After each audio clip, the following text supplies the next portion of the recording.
naungan sayap-Mu ku berlindung, sampai badai berlalu. Ya Yesusku, Engkau yang menyelesaikannya bagiku. Kau buat perkara yang ajaib. Dalam naungan sayap-Mu ku bersyukur. Kau selamatkan hidupku dari maut. Engkau yang memerangi semua musuhku. Kau buat ku jadi pemenang. Tinggikan dirimu mengatasi langit, biar kemuliaan-Mu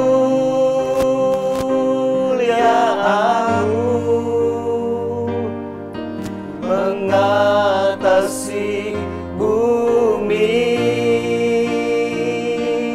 Aku mau bersyukur, bermazmur bagi-Mu, sebab kasih setia-Mu besar sampai ke langit. Kebenaran-Mu sampai ke awan-awan. Tinggikan dirimu mengatasi langit, biar kemuliaan-Mu mengatasi bumi. Aku mau bersyukur, bermazmur bagi-Mu, sebab kasih setia-Mu besar sampai ke langit. Kebenaran-Mu sampai ke awan-awan. Kebenaran-Mu sampai ke awan-awan.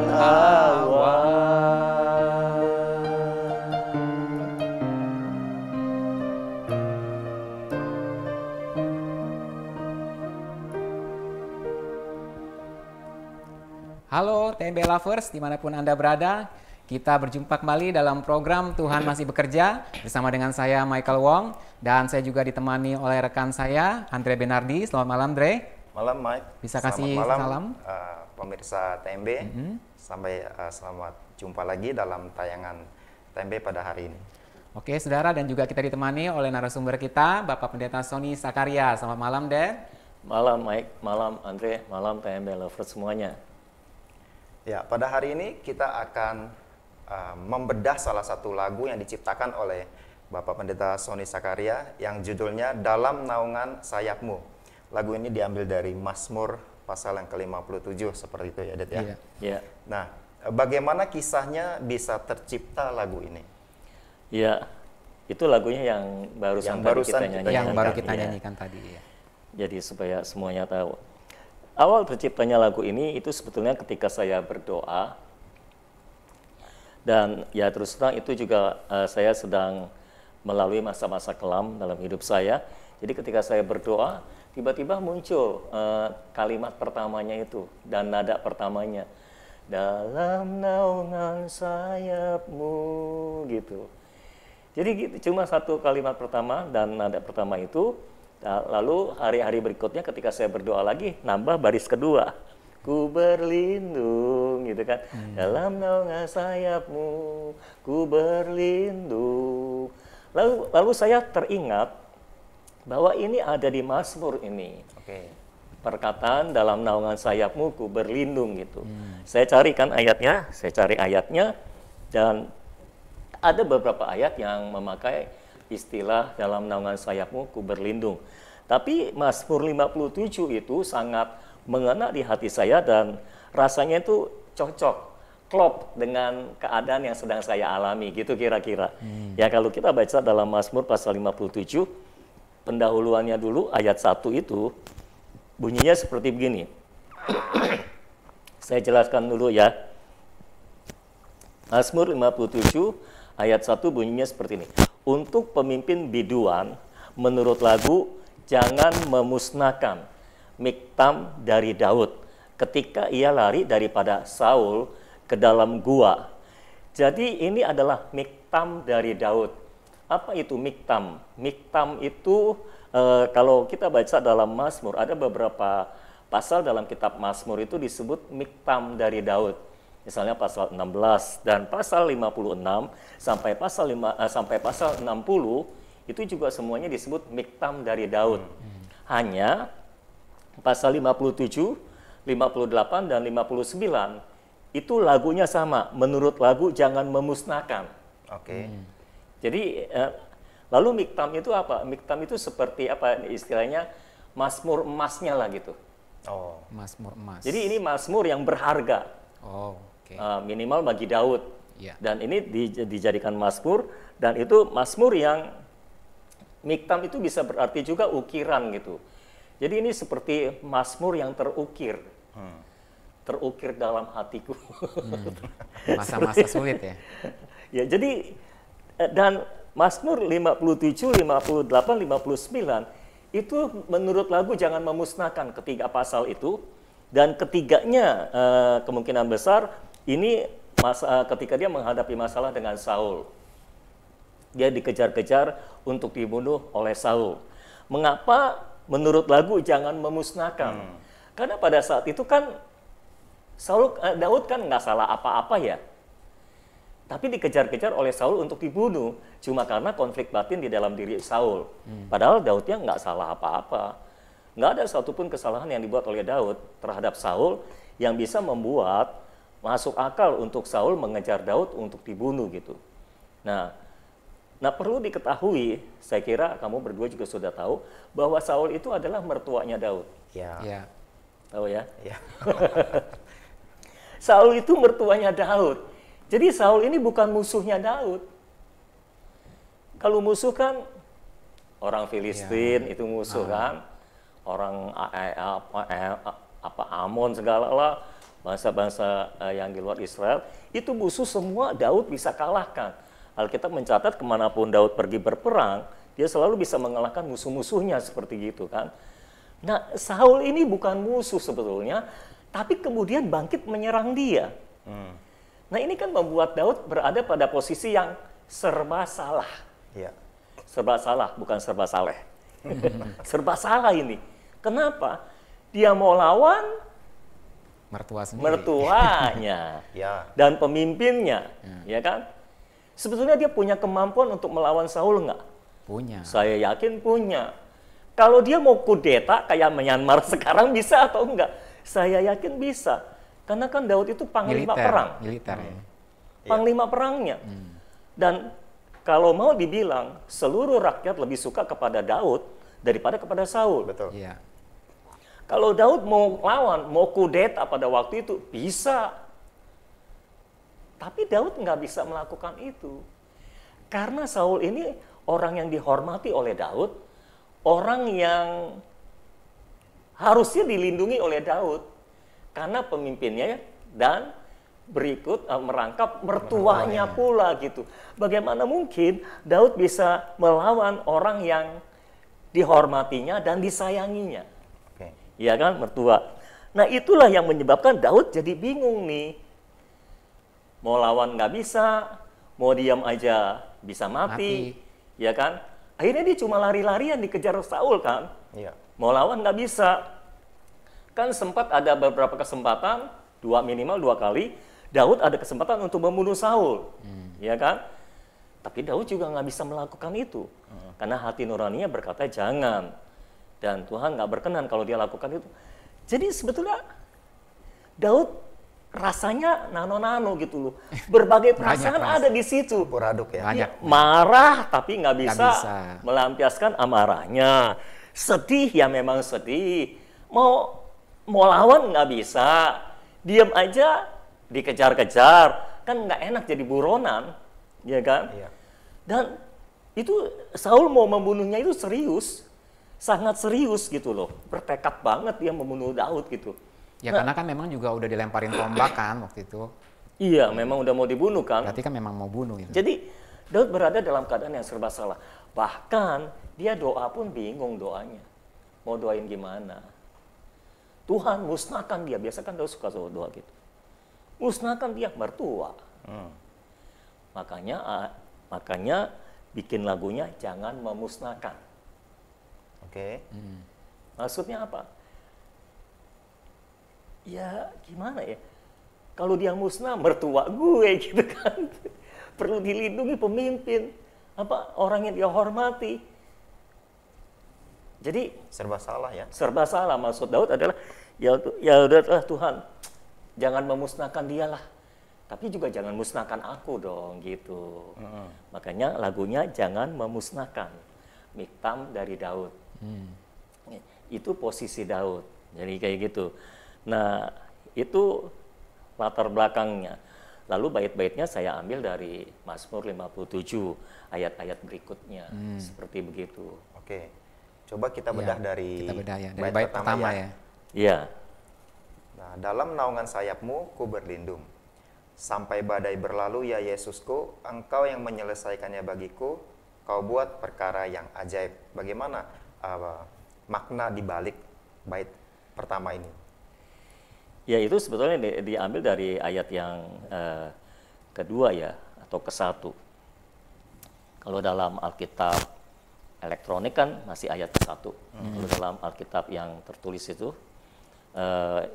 sudah masuk ayat kedua, dipisahkan antara pendahuluannya sama ayatnya. Kasihanilah aku ya Allah, ayat 2. Kasihanilah aku, sebab kepadamulah jiwaku berlindung, dalam naungan sayapmu aku akan berlindung sampai berlalu penghancuran itu. Seperti gitu. Jadi diambil dari ayat ini. Dalam naungan sayapmu ku berlindung. Jadi Daud nggak bisa ngapa-ngapain. Mau lawan nggak bisa, ya, mau mengalahkan juga nggak bisa. Akhirnya yang dia bisa lakukan, dia cuma berlindung dalam naungan sayap Tuhan. Oke. Supaya walaupun dikejar-kejar, walaupun mau dibunuh, tapi dia nggak terbunuh. Dia nggak musnah, lawannya juga nggak musnah. Dan ini bingung, mau dibilang musuh bukan musuh, mertua. Mau dibilang mertua jadi musuh, gitu kan? Mau dibilang orang yang dicintai, ya orang yang dicintai. Orang yang dihormati, iya orang yang dihormati. Tapi musuh, iya juga gitu.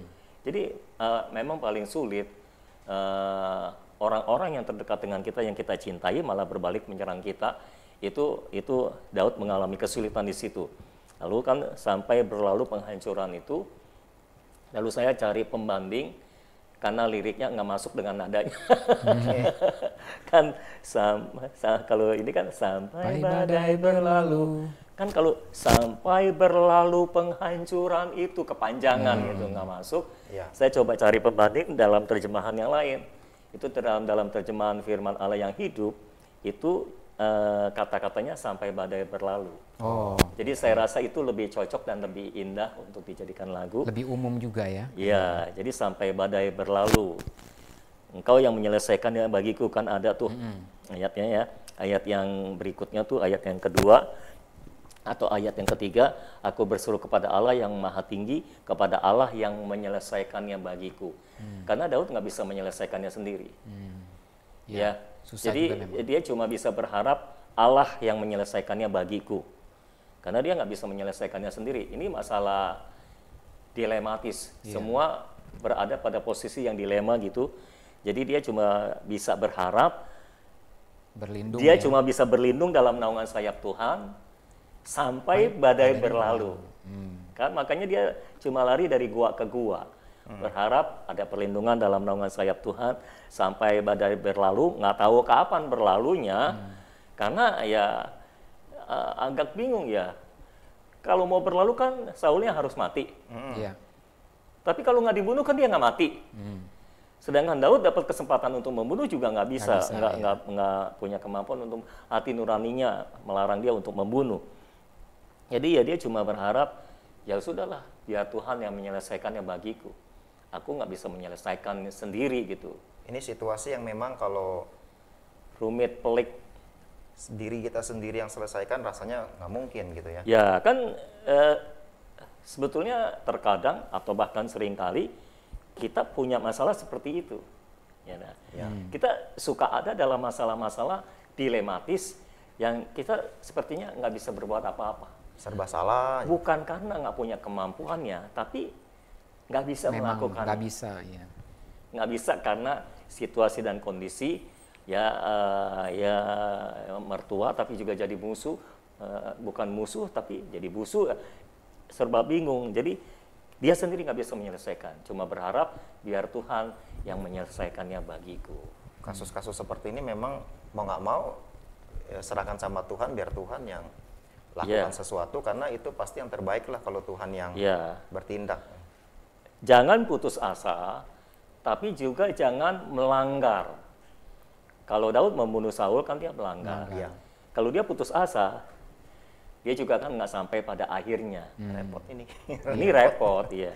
Tapi ya kita cuma bisa menjaga, jangan sampai kita putus asa, jangan juga sampai kita melanggar firman Tuhan atau melanggar Hati perintah nurani. Tuhan, hati nurani, ya. dan sebagainya seperti gitu. Oke. Jadi itu cerita Itu di cerita di balik Bait pertama bait ya. pertama ya. Ya, Nah, coba sekarang kita lihat yang bait keduanya ya, Dad ya. ya, Yang dalam naungan sayapmu ku bersyukur, kau selamatkan hidupku dari maut. Engkau yang memerangi semua musuhku, kau buat ku jadi pemenang. Nah ini menarik, kata depannya sama dalam naungan sayapmu. Tapi kenapa yang itu diganti menjadi ku bersyukur? iya. Itu supaya ada variasi aja. Oh ada variasi ya. Jadi nggak ada alasan lain tuh ya, Dad? Siapa tahu Ya, ada cerita iya, di siapa balik tahu. itu. Kalau dalam naungan sayapmu kan pasti kita tetap berlindung di situ. Ya. Tapi juga ya kita bersyukurlah karena sejauh ini kita masih selamat. Sejauh ini kita masih ada dalam perlindungan Tuhan gitu. Oh, nah kalau selamatkan hidupku dari maut, Oh, iya. apakah memang ada maut yang mendekat? Ya, iya itu kan saya ambil dari kata-kata berikutnya ya. Kalau kita baca ayat yang keempat, aku terbaring di tengah-tengah singa yang suka menerkam anak-anak manusia, yang giginya laksana tombak dan panah, dan lidahnya laksana pedang tajam. Jadi ini sangat dekat dengan maut. Sangat dekat dengan maut. Jadi cuma ya dia bersyukur aja, walaupun dia ada di tengah-tengah singa yang suka mengaum, suka menerkam anak-anak manusia, tapi sepanjang ini dia tetap selamat.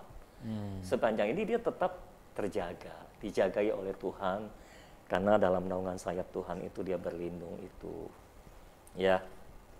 Oke, kalau engkau yang memerangi semua musuhku ini, kalimat berikutnya, Ya. apakah memang ada musuh yang sedang diperangi atau gimana ini?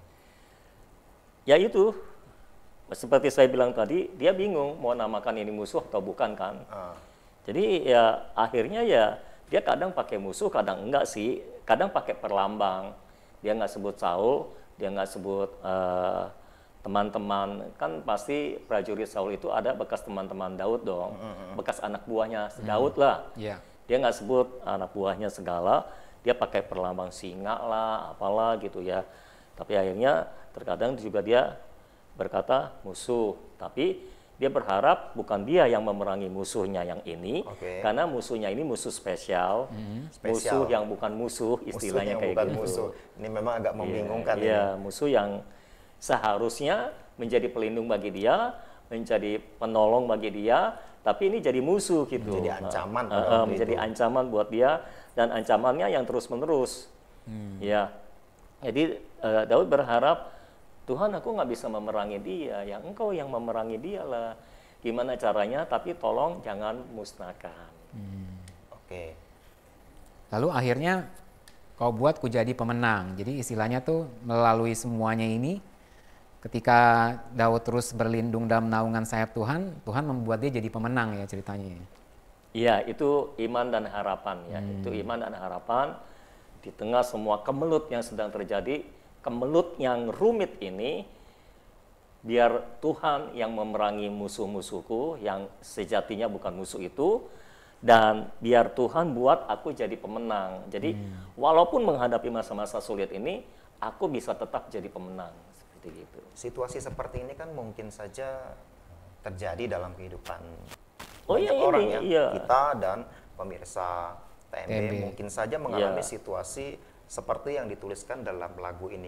Kira-kira kalau memang ada kondisi seperti itu dalam kehidupan kita, apa sih yang harus kita lakukan gitu? Yaitu berlindung dalam naungan sayap Tuhan dan menjagai hati kita, jangan sampai kita putus asa, juga jangan sampai kita melanggar batasan-batasan dari firman Tuhan. Ya kan? Potensi putus asa itu bisa terjadi ya, karena situasinya memang nggak enak banget gitu ya. Nggak enak. Saya kalau merenungkan, kalau saya jadi Daud, nggak ngerti itu gimana. Mau lawan nggak bisa, padahal punya kemampuan untuk melawan. Iya. Ya kan? Punya kemampuan untuk membunuh Saul dan punya kesempatannya, dan semua orang sudah setuju, tapi Tuhan melarang dia, ya nggak bisa, serba salah gitu, serba salah. Jadi kemungkinan untuk putus asa tetap ada kalau kita tidak menjaga hati kita, ya dengan apa? Dengan terus mendeklarasikan iman dan pengharapan. Nah, mendeklarasikan Ya, iman dan pengharapan itu itu menjagai- akan membantu kita menjaga hati kita hati untuk kita tidak itu. jatuh putus asa. Karena kalau kita sudah terjerat dalam masalah yang dilematis seperti ini selama bertahun-tahun, itu memang Iya. berat. Iya. Itu nggak mudah, ya kan? Istilahnya tuh, istilah kata nggak putus asa aja udah bagus bagus, nih, iya. gitu. Iya. Ya, karena kita cuma bisa bertahan, nggak bisa menyerang. Nah, tindakan kita ini kan akan sangat berbahaya kalau sampai salah langkah begitu. Iya. Jadi harus benar-benar minta tuntunan Tuhan dalam hal ini ya. Karena Iya. kalau salah keputusan, salah bertindak gara-gara terlalu galau, Iya.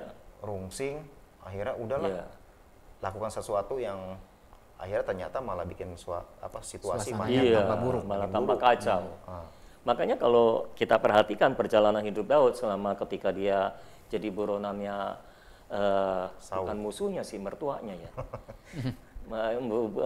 Dikejar-kejar untuk dibunuh, yang punya hasrat untuk membunuh Daud ini bukan siapa-siapa, tapi orang yang dekatnya, orang yang dicintainya, dihormatinya dan sebagainya gitu. Nah, dia jadi bingung kan menghadapi semuanya ini gitu. Makanya dia ya cuma bisa gitu. Mau ngomong apa lagi? Kalau kita perhatikan, hampir setiap langkah yang dia mau ambil, dia tanya Tuhan. Oke. Nah, Misalnya dia mau ke satu tempat, dia tanya Tuhan, Tuhan, aku ke sana nggak nih? Gitu kan. Terus orang-orang di sana akan beritahukan ke Saul nggak nih kalau aku ada di sana? Kalau Tuhan bilang jangan ke sana, karena mereka akan beritahukan kepada Saul, ya Daud nggak ke sana. Tapi kalau Tuhan bilang, ya oke ke sana, Daud ke sana. Jadi setiap langkah itu dia benar-benar meminta tuntunan Tuhan gitu. Karena salah langkah bahaya. Bahaya. Jadi dalam hal ini kita memang benar-benar harus kalau memang harus diam ya diam dulu gitu ya. Iya. Itu agak susah tuh. Harus diam dulu. Diam dulunya itu susah. Karena Apalagi- secara manusia kita maunya Iya. Berbuat sesuatu gitu Iya. kan. apalagi kalau memang kita itu nggak salah gitu kan. Nah, itu. Yang beratnya kan, makanya kan nggak salah dalam gitu. Mazmur Daud itu dia banyak mengeluh, Tuhan aku nggak salah, aku salah apa gitu, kok aku diginiin gitu kan. Saul bisa aja kasih fitnah-fitnah lah, Daud memberontak lah, Daud inilah, Daud itulah, Ya. dia bikin sendiri padahal dari konflik batinnya kayak gitu kan. Dan akhirnya ya begitulah jadinya. Ini memang masalah yang serba salah. Makanya saya berharap dengan lagu ini semua orang yang sedang serba salah itu bisa terhibur dan bisa masuk dalam naungan sayap Tuhan. Setidaknya ya kalau memang harus menunggu ya mereka tahu bahwa dalam kondisi menunggu ini adalah yang tepat gitu. Iya. Sebelum Tuhan memberikan petunjuk selanjutnya. Iya, tapi nggak semua orang bisa menunggu memang. Betul. Iya, memang Kan itu ada paling sulit ya. ungkapan menunggu adalah pekerjaan yang menjemukan. paling, bukan cuma yang menjemukan, yang paling menjemukan. menjemukan. Makanya banyak orang nggak suka menunggu. Tapi dalam masa-masa yang Tuhan izinkan seperti itu kan masa pembentukan Daud ya, Iya. untuk dipoles oleh Tuhan. Saya yakin dalam masa-masa pemburonan itu Tuhan seperti banyak Menanamkan. menanamkan banyak seperti kemampuan baru, Oke. seperti kemampuan roh yang baru, kemampuan rohani yang baru, gitu. Kalau kita terus bertahan dalam masa-masa bertahan seperti itu, sebetulnya Tuhan sedang mengerjakan sesuatu di dalam kita, dirinya. menanamkan potensi yang baru. Ya, Tuhan dalam pergumulan saya sekali waktu Tuhan singkapkan seperti itu. Ketika misalnya kita kan pekan pasti nanya, Tuhan sampai berapa lama lagi kok nggak berlalu badainya gitu kan, misalnya kayak gitu. Oke. Ya, jadi Tuhan memberikan konfirmasi seperti itu. Sebetulnya masa-masa ini masih bisa terus, masih Tuhan izinkan terus berlangsung dalam hidup kita itu karena Tuhan mau menanamkan potensi-potensi yang baru, kemampuan-kemampuan yang baru. Kan terbukti dalam masa-masa ini kan saya jadi bisa mencipta lagu. Itu kan kemampuan yang baru yang Tuhan tanam, potensi yang baru yang Tuhan tanam. Saya yakin Tuhan, Daud juga banyak bikin mazmur dari masa-masa seperti ini. Ya kalau dilihat dari lagu-lagunya memang apalagi mirip ya gitu-gitu. Apalagi Mazmur 56 sampai 60 itu miktam. Itu mazmur emasnya. Lagu emasnya istilahnya kayak gitu. Lagu terbaik lah ya kali ya. Lagu unggulannya istilahnya seperti Justru itu. munculnya dari saat-saat yang sangat dari sulit. saat-saat yang sangat sulit memang. Jadi memang begitu. Tapi apakah mungkin juga nih, Dad? Mungkin. Belum ditanya, belum bertanya. Apakah mungkin juga ini untuk mempersiapkan dia untuk menghadapi hal yang sama di masa depan? Karena kan kalau kita lihat kehidupan Daud, dia punya anak Absalom, dan Absalom itu kan memberontak, lalu ingin, kalau nggak salah juga ingin menjatuhkan Daud gitu. Jadi Daud harus melarikan diri juga. Iya, kudeta. Jadi Daud harus melarikan diri gitu dari Absalom. Nah itu kan juga menyakitkan kan, lebih menyakitkan lagi karena itu anaknya sendiri gitu. Itu hal yang mirip terjadi, dilematis kan. Iya, karena itu anaknya. Kalau dulu mertuanya, sekarang anaknya yang dia hadapi. Dia mau lawan gimana, sampai dia pesankan sama prajuritnya, sampai sama panglimanya Yoab, kamu kalahkan mereka, tapi jangan bunuh Absalom. Ya panglimanya gregetan juga. Iya, itu dia. Giliran nggak ada Daud dibabat juga. Nah kan ketika dengar kabar Absalom mati kan Daud berduka cita. Yoabnya agak marah, panglimanya kan. Kamu lebih menghargai anak kamu yang kudeta, yang memberontak itu daripada kami yang berjuang untuk kamu gitu kan. Kalau kami mati kamu nggak nangis, kalau anakmu mati kamu nangis gitu. Serba salah memang. Iya. Tadi bicara tentang menunggu, berdiam diri itu. Kondisi saat ini yang masih pandemi, kita harus menunggu. Kita pun harus menunggu. Dan kalau Tuhan belum suruh lakukan sesuatu, ya kita mesti bersabar juga karena kalau kita salah langkah juga bahaya kan. Seperti itu. Nah, saya anjurkan bagi semua orang yang sedang menunggu saat-saat pandemi berlalu ini, ada bagusnya kita memiliki kepercayaan, kita memiliki iman. Masa-masa menunggu ini adalah masa di mana Tuhan menanamkan banyak kebenaran yang baru, potensi yang baru, urapan yang baru, karunia yang baru, anugerah yang baru, kemampuan yang baru, dan mungkin kesempatan yang baru sedang Dia sediakan juga di depan kita. Kita nggak tahu. Oke, nah untuk bisa menyerap dengan maksimal apa yang Tuhan akan berikan kepada kita itu, bagaimana respon kita? Apa yang harus kita lakukan di masa menunggu atau berdiam diri ini? Ya, mau nggak mau ya harus banyak berdoa memang. Banyak berdoa. Banyak berendam dalam hadirat Tuhan. Kan ada lagunya juga. Ya, berendam dalam hadirat Tuhan. Banyak berendam dalam firman Tuhan. dalam kebenaran Tuhan, merenungkan firman Tuhan, ya. Sehingga memang kebenaran-kebenaran yang Tuhan mau tanamkan dalam diri kita bisa ditanamkan. Bisa tertanam kuat dalam diri kita, sehingga dalam masa penantian ini, dalam masa menunggu ini, kita tidak putus asa, kita juga tidak melanggar firman. Ya. Ya. Tapi kita jadi pemenang, kita jadi kuat sampai badai berlalu, dan di situ kita akan keluar sebagai pemenang, pemenang dengan urapan baru. Begitu kira-kira. Jadi bait pertama dan bait kedua sudah kita bahas. Coba Mike, sepertinya kita akan lanjut ke refnya nih. Oh iya, akhirnya kita sampai pada refnya ya. Iya. Itu kan dibilangnya kan puji-pujian semua nih ya, tinggikan dirimu biar kemuliaanmu mengatasi bumi, aku mau bersyukur bermazmur. Iya. Itu semua kan puji-pujian tuh. Ini kelihatannya apa sudah menang nih dia bisa memuji Tuhan nih seperti ini nih. Ini memang diambil dari Mazmur 57, tapi kalau dibilang apakah sudah menang, saya yakin kayaknya belum. Belum ya. Belum, cuma ini adalah ini yang namanya korban pujian. Oh, korban. Korban pujian. Oke, ya. Korban pujian itu kita tetap memuji Tuhan di tengah-tengah situasi yang tidak mendukung untuk kita memuji Tuhan. Jadi kita dalam tanda kutip setengah memaksa. Makanya kan dalam Mazmur-Mazmur Daud dia suka berkata, bangunlah hai jiwaku. Dia membangunkan jiwanya untuk memuji Tuhan. Seperti gitu. Nah ini refnya ini, tinggikan dirimu mengatasi langit, biar kemuliaanmu mengatasi bumi. Ini adalah semacam korban pujian. Di tengah-tengah situasi yang masih pelik, masih rumit, dan belum ada titik-titik terang, ya seperti gitu. Dia beriman Tuhan akan membuat dia jadi pemenang. Lalu akhirnya dia mengambil keputusan, sudahlah daripada mengeluh terus, daripada bertanya-tanya terus, lebih baik aku memuji Tuhan. Dia naikkan korban pujian kepada Tuhan. Tuhan, sebetulnya secara manusiawi, aku lagi nggak punya alasan untuk memuji Tuhan. Suasana hatiku tidak mendukung aku untuk memuji Tuhan gitu. Tapi aku mengambil keputusan untuk tetap memuji Tuhan. Tinggikan dirimu mengatasi langit, kemuliaanmu mengatasi bumi, gitu.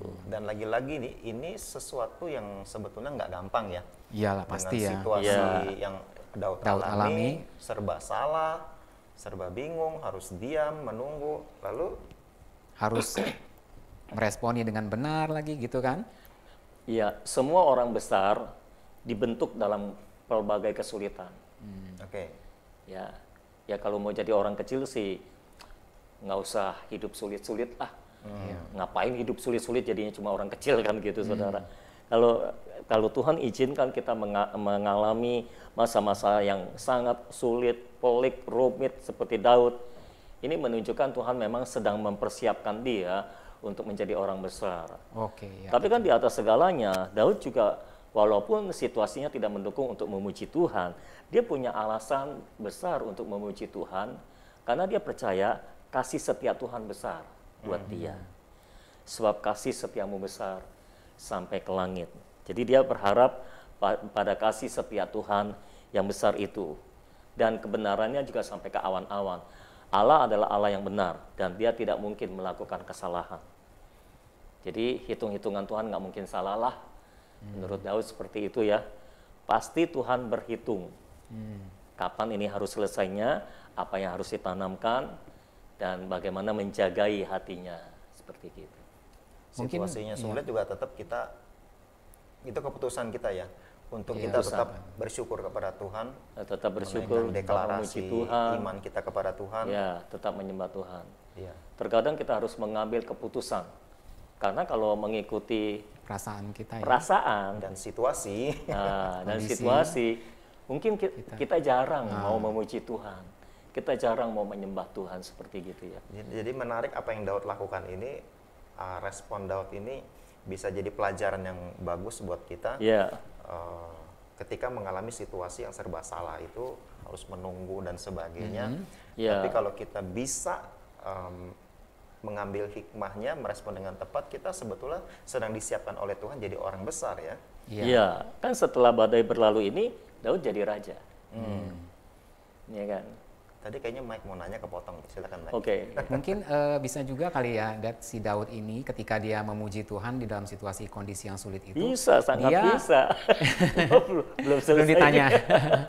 Dia mungkin mengingat juga, karena kan tadi bicara Yeah. tentang kasih setia Tuhan, Yeah. kan? Dia mungkin mengingat juga pertolongan Tuhan di masa lampau. Yang ya kan? pernah dia alami. Yang pernah dia alami. Bisa seperti gitu, ya kan? Biar bagaimanapun, setiap kita pastilah pernah mengalami pertolongan Tuhan, kemenangan yang dari Tuhan, ya kan? Nah, dalam masa-masa sukar, kita bisa mengingat kembali perbuatan Tuhan yang ajaib dalam hidup kita, yang besar dalam hidup kita, itu apa Sebagai ya? pendorong ya. Mendorong kita, memompak semangat kita, dan apa ya, mempush iman kita juga, agar kita tetap percaya kepada Tuhan, nggak putus asa, tapi juga nggak melanggar. Iya. Yang maksudnya kalau kita punya pikiran gini, kalau Tuhan sudah menolong kita di masa lampau, masa Dia tidak menolong kita lagi di masa sekarang, gitu kan? Ebenezer. Iya. Tuhan yang telah menolongku di masa lampau pasti akan menolongku juga di masa kini.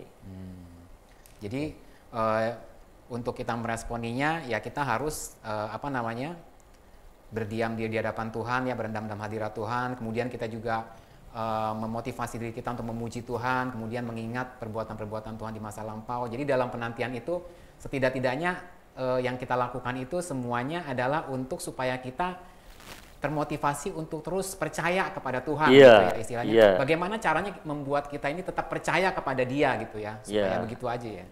Yang paling penting memang menjaga pikiran dan perasaannya. Karena dalam masa-masa seperti ini, iblis akan banyak bermain dalam pikiran dan perasaan kita. Oh iya. Ya, menaburkan roh kesedihan, menaburkan roh kekecewaan, roh keputusasaan, itu kan main perasaan. Main di perasaan, ya kan? Dan itu pasti pintu masuknya di pikiran. Makanya dalam masa-masa seperti itu, ya jauh lebih baik kalau kita banyak menanamkan firman dalam pikiran kita. Jadi setting terus pikiran kita ini bahwa Tuhan itu baik, kasih setianya besar, ya kan? Dia nggak mungkin melakukan kesalahan. Semua yang dia lakukan pasti tepat. Rancangan Tuhan pasti baik. Rancangan Tuhan sempurna bagi kita. Yang penting kita memastikan bahwa kita tidak bersalah. Kita memastikan semua ini bukan karena kesalahan kita, tapi karena ada masalah di dalam diri orang lain gitu. Kita cuma kena dampaknya. Kalau Tuhan izinkan ini terjadi dalam hidup kita, pasti ada maksud Tuhan yang baik buat kita. Nah, ini kita juga masih berhati-hati nih dengan kondisi seperti ini, kan ada potensi musuh menaburkan benih-benihnya dalam hidup kita ya. Ini bagaimana untuk mendeteksi supaya kita tahu ini musuh sedang ikut campur tangan nih, ikut menanam sesuatu nih. Bagaimana sih kita bisa mengenali kalau pada saat itu terjadi dalam diri kita? Karena kan pada akhirnya kita juga harus berprinsip bahwa peperangan kita bukan melawan darah dan daging ya, tapi melawan roh-roh jahat di udara gitu kan. Yang paling harus dijagai benar-benar memang pikiran kita, karena semua itu berawal dari pikiran. Perasaan kita juga akan banyak dipengaruhi oleh pikiran. Jadi mungkin gampangnya seperti ini. Semua pemikiran-pemikiran kita yang cuma menghasilkan kesedihan, kekecewaan, keputusasaan, patah semangat, itu harus dibombardir dengan firman. Itu harus dituntaskan, karena itu bukan dari Tuhan. Karena kan pikiran yang dari Tuhan itu selalu menghasilkan kehidupan dan damai sejahtera. Kehidupan itu roh kita jadi berkobar, ya, roh kita enggak mati. Tapi pikiran yang ditaburkan iblis membuat roh kita jadi mati, ya, kekeringan, kematian. Jadi kalau kita sedih kan kita jadi kering, kita jadi mati rohnya. Nah itu pasti pikiran-pikiran yang ditaburkan oleh iblis, bukan oleh Tuhan. Itu yang harus kita lawan. Seperti gitu. Membombardir pikiran kita dengan firman. Caranya seperti apa, Dad? Misalnya kita dalam kondisi seperti Daud misalnya lah. Aduh Tuhan, aku dikelilingi oleh singa gitu kan. Singa yang selalu memakan anak manusia gitu kan. Itu kan mengerikan. Iya. Iya. Itu kan bikin dia takut, ya kan? Kayak gitu. Nah, kalau ada pikiran-pikiran yang kayak gitu yang menghasilkan ketakutan, kita harus ganti.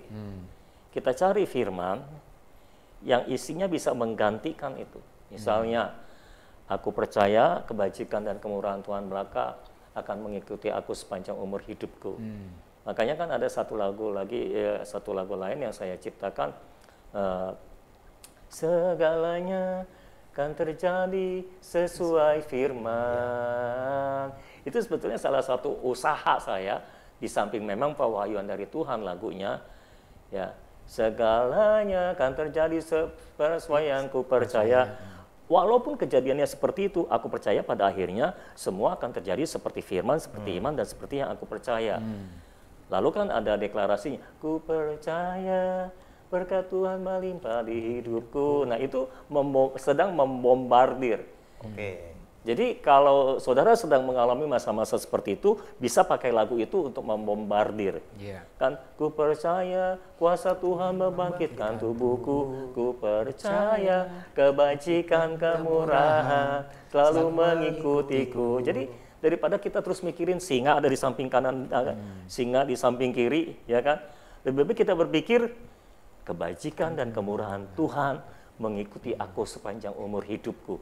Terus deklarasikan, terus bombardir sampai semua pikiran-pikiran yang menakutkan, pikiran-pikiran yang khawatir, pikiran yang bikin sedih, lemah, dihancurkan. Kalau masih belum hancur, lanjutkan terus. Nyanyi terus. Deklarasi terus. Iya, nyanyi terus saja. Karena seringkali kan tidak langsung terjadi perubahan saat kita memperkatakan firman atau menyanyikan lagu-lagu pujian seperti itu. Harus konsisten, kita mesti tetap lanjutkan sampai. Sebetulnya kan lagu dalam naungan sayapmu ini juga kan bisa menjadi lagu-lagu yang bisa kita nyanyikan di tengah masa-masa sulit, dan ini akan menguatkan kita. Karena diakhiri dengan tinggikan dirimu mengatasi langit, sebab kasih setiamu besar sampai ke langit. Jadi itu pada akhirnya menguatkan iman kita. Amin. Ya kan, kasih setia Tuhan besar sampai ke langit, kebenaran Tuhan sampai ke awan-awan. Makanya kita perlu bersyukur memuji Tuhan saja, seperti gitu. Ya, jadi bait demi bait sudah kita bahas. Sekarang kita tiba pada kesimpulannya ya. Kesimpulan. Apa yang mau Dad sampaikan melalui lagu ini kepada kita semua? Ya, melalui lagu ini, seperti tadi saya bilang, lagu ini bisa menjadi teman di kala duka. Ya, jadi ketika kita menghadapi masa-masa sulit, kita bisa nyanyikan lagu ini dan dikuatkan, ya kan? Dan diingatkan, bukan hanya diingatkan lalu dikuatkan. Dalam naungan sayapmu aku berlindung sampai badai berlalu. Oke, kita berlindung dalam naungan sayap Tuhan sampai kapan? Sampai badai berlalu. Kalau badai belum berlalu, ya terus ada di sana. Pada prinsipnya badai pasti berlalu. Badai pasti berlalu, ya kan? Karena di dunia ini kan nggak ada masalah yang nggak berakhir. Semua masalah punya expired date. Ya. Cuma kasih Tuhan yang nggak ada expired date-nya. Amin.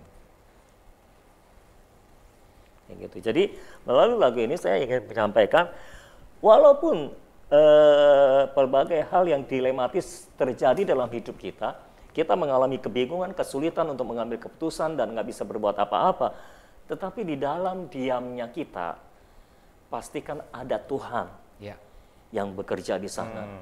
Pastikan ada Tuhan yang menguasai hati dan pikiran kita, sehingga pada akhirnya yang keluar dari mulut kita bukan sungut-sungut, bukan keluhan, tapi pujian. Nah, ini yang penting ini. Waktu kita berdiam, itu kan ada potensi jemu dan stres gitu. Nah, kalau kita bisa memastikan waktu kita berdiam itu ada Tuhan, nah itu yang akan membuat perbedaan. Itu yang membuat beda. Ya, kita harus pastikan itu. Karena kalau enggak, berakhir dengan kecewa, putus asa, nanti gantung diri. Seperti gitu. Tapi Daud kan bisa kuat. Walaupun pencobaannya begitu berat. Karena Daud memastikan di dalam penantiannya itu, dalam dia menunggu itu ada Tuhan bersama Daud. Ada Tuhan bersama dengan dia. Lebih baik kalau dalam masa-masa sulit seperti Daud banyak bikin lagu aja lah. Kan Daud juga banyak bikin mazmur. Itu akan lebih memuliakan Tuhan. Iya kan? Iya. Jadi saudara, itu dia bedah lagu kita ya pada hari ini. Ya. Saya rasa udah cukup ya. Dad sudah menyampaikan apa yang sudah ada di dalam lagu ini ya. Sudah. Oke, Yang penting kan kita nyanyiin gitu. Ya. Oke, mungkin kita akan berdoa ya Dad ya, bagi orang-orang yang mungkin ada dalam keadaan badai ataupun masalah-masalah yang dilematis ya, yang mungkin mau begini salah, mau begitu salah, dan jalan keluarnya belum ada, kayaknya masalahnya juga panjang gitu ya, nggak selesai-selesai. Nah mungkin Dad bisa berdoa bagi mereka semua agar Tuhan benar-benar melawat mereka juga, dan juga mungkin lagu ini bisa menjadi jawaban juga buat mereka dalam penantian sampai Tuhan menolong mereka sampai badai berlalu. Ya, saya ajak kita nyanyi lagu ini dulu ya, supaya yang penting saudara nyanyiin terus saja, nanti Tuhan akan tolong. Amin. Ya, siapa tahu waktu kita nyanyikan lagu ini Tuhan sudah tolong, sehingga waktu berdoa tinggal dimeteraikan seperti gitu. Ya, semua nyanyi ya yang di rumah ya. Ya, ayo.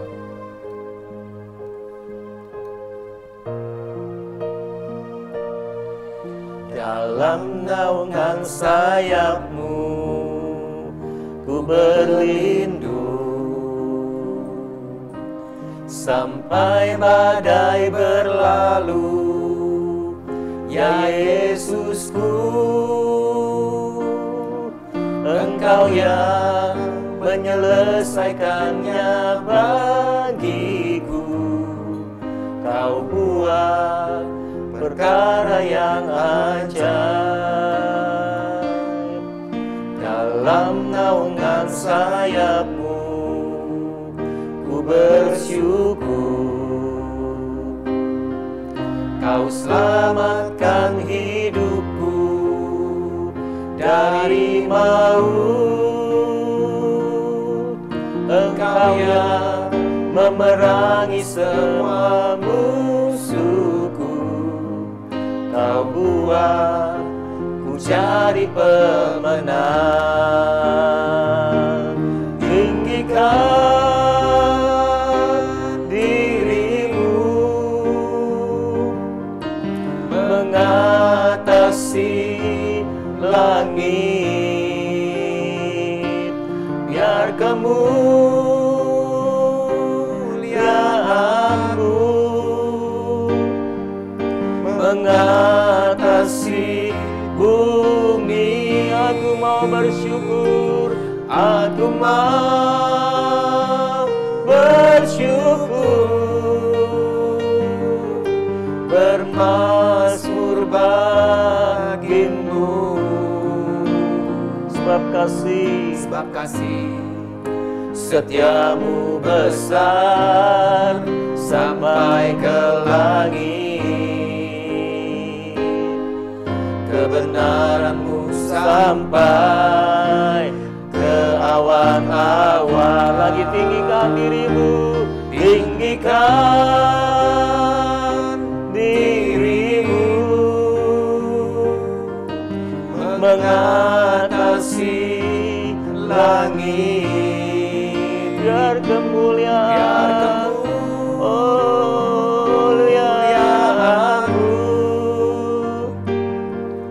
mengatasi bumi. Aku mau bersyukur, bermazmur bagi-Mu. Sebab kasih setia-Mu besar sampai ke langit. Kebenaran-Mu sampai ke awan-awan. Lagi tinggikan dirimu, tinggikan dirimu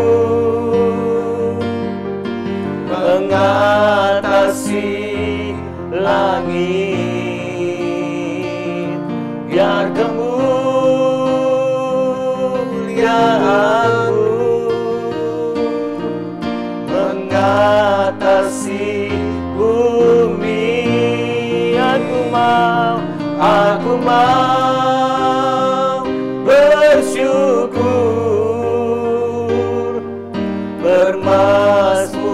bagimu, sebab kasih setiamu besar, Sebab kasih setiamu besar sampai ke langit, kebenaranmu sampai ke awan. Sebab kasih setiamu besar, sebab kasih setiamu besar sampai ke langit, kebenaranmu sampai ke awan-awan. Sekali lagi katakan, sebab kasih setiamu besar, Sebab kasih oh setiamu besar sampai ke langit, kebenaranmu sampai ke awan-awan. Mari kita menyembah Tuhan, haleluya. Oh, terpujilah namamu Tuhan, Allah yang besar dan ajaib, Allah yang perkasa, Allah yang melindungi kami, Allah yang bekerja bagi kami, berperang untuk kami, Allah yang mengalahkan musuh-musuh kami. Haleluya, haleluya. Kami menyembahmu, kami memujamu, kami memujimu Tuhan. Engkau Allah yang besar, Engkau Allah yang baik, Kau tak pernah meninggalkan kami, Kau selalu menolong kami, selalu menghibur kami. Kasih setiamu besar sampai ke langit, kebenaranmu sampai ke awan-awan. Terpujilah Tuhan, haleluya.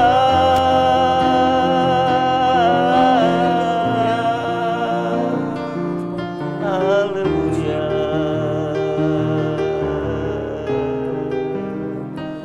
Sakramalaya santegara malamahaya syakalamaya syata.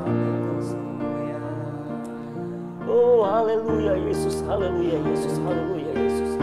Tuhan, Kau tahu keberadaan kami masing-masing Tuhan saat ini Tuhan. Dimanapun kami sedang berada Tuhan, hamba berdoa di dalam nama Yesus. Engkau datang mengunjungi kami yang ada di rumah-rumah Tuhan. Apapun permasalahan yang sedang kami hadapi Tuhan, Engkau jamah Tuhan. Dan kami berdoa Tuhan, supaya lagu dalam naungan sayap-Mu ini akan menjamah setiap kami Tuhan. Membebaskan setiap kami Tuhan. Di dalam nama Yesus, Engkau yang sedang berputus asa, Engkau yang sedang kecewa, aku perintahkan Kau bangkit sekarang di dalam nama Yesus. Kuasa Tuhan menjamah hidup, membangkitkan hidupmu. Semua roh kesedihan, roh keputusasaan, roh kekecewaan, kami perintahkan pergi sekarang di dalam nama Yesus. Nama Tuhan dipermuliakan lewat hidupmu. Lewat semua kejadian ini, nama Tuhan akan dipermuliakan. Nama Tuhan akan dibesarkan. Terima kasih Tuhan. Kau menjamah kami semuanya. Kau menjamah kami semuanya. Kami berikan pujian, hormat, kemuliaan hanya bagi nama Tuhan. Di dalam nama Yesus, kami berdoa, kami mengucapkan syukur. Haleluya. Amin. Amin. Amin. Amin. Puji Tuhan.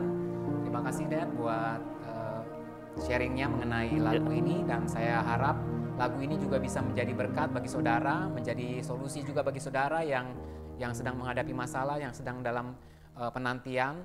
Saudara bisa terus nyanyikan lagu ini, dan saya percaya lagu ini pasti akan membuka jalan bagi saudara untuk terus percaya bahwa Tuhan sanggup dan Tuhan akan menolong saudara dan membawa saudara kepada kemenangan. Amin, saudara.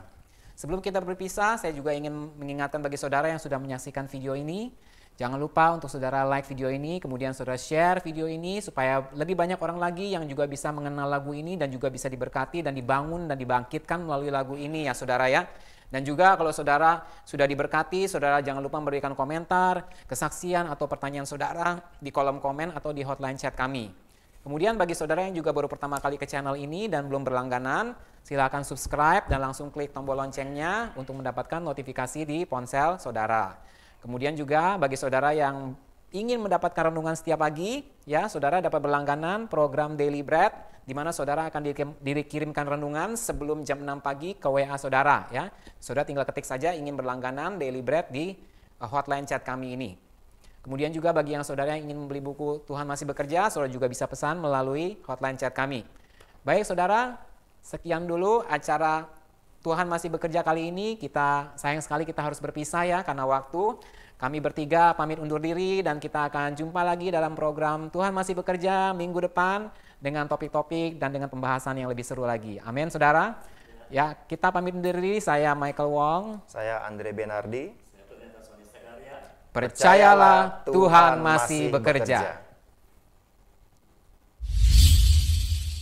Percayalah Tuhan masih bekerja.